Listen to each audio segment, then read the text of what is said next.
Hey everyone, Nick here again. I am here talking about, once again, the most anticipated movie, at least for me, and I'm sure most of you, of 2020. Hopefully it happens. Halloween Kills. Today I got another topic where I want to kind of just dive into one of the returning characters, and specifically today, who I want to talk about is Sheriff, or former Sheriff, Lee Brackett, and why he is maybe the most important character that nobody's talking about. I made a video before of who I actually think is the most important character, and there are various reasons for that, but I feel like Brackett's kind of gets lost in all the other returning characters. So, everyone's obviously excited for Tommy, for good reason. I am too. And Lindsay Wallace, of course, as well. I've discussed Marion Chambers. Lonnie's in the flashback, which is cool. But Brackett's kind of lost in the shuffle. Charles Cyphers was announced and it was cool, and then all of a sudden, we were hit with all this other news, and it was kind of lost. So I just kind of want to talk about why I think he is going to be very important to Halloween Kills.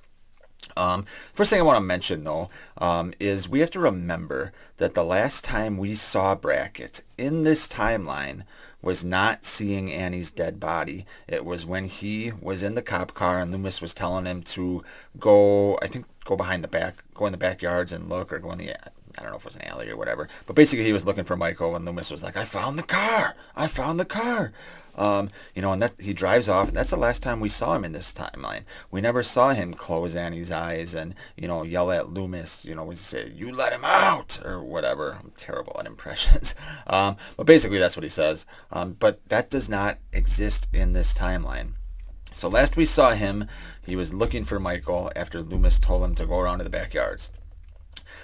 What we do know, though, is Annie, his, as far as we know, only daughter, was killed by Michael, and he's had to live with that for 40 years. We know he is most likely a security guard at Haddonfield Memorial.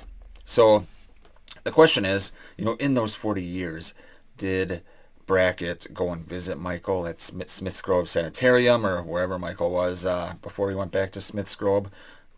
We don't know. Sometimes parents of children that die, might find some type of closure talking to their child's killer. So maybe Brackett went and did that. Maybe we'll have some exposition on that. What I'm really excited to see, though, and I've kind of touched on this a little bit before, but what really excites me is to see a conversation between Brackett and Laurie at Haddonfield Memorial, where Brackett and Laurie are talking about what happened to Annie and maybe how much he misses her. And Laurie can say the same thing. And maybe Brackett's just like Laurie, where he's been just gearing up for this shit for 40 years, just waiting for Michael to get out to get his revenge. Which brings me to my next point. I think Brackett is going to go out in a blaze of glory in this movie. I could be wrong. I feel like that may have leaked in the test screenings if it did happen, but maybe not. But I think Brackett's going to go out in a blaze of glory, and maybe not an ultimate sacrifice of himself on purpose, but I think he is going to want to fuck Michael up, and I think Michael's going to get to the hospital. And they're going to, he's going to start picking people off one by one again. It'll be pretty sweet. See Laurie.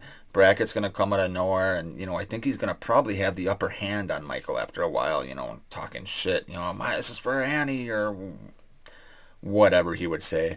And then Michael's going to, obviously be Michael and kill Brackett. And maybe that's how the movie ends. Maybe not. But I think Brackett's going to play a huge role in this movie. At least I hope so, just because I want to see it. Kind of helps tie it back to 78, even more so than some of the other characters. I know Tommy will really tie it back, but just Brackett's personal connection, being the father of one of Michael's 3 victims that night, is really important to me, and I think it can really help drive the narrative. So what do you guys think? Do you think Brackett's important? Do you think he's just going to have a bit part? Let me know, and don't be afraid to subscribe. Thanks.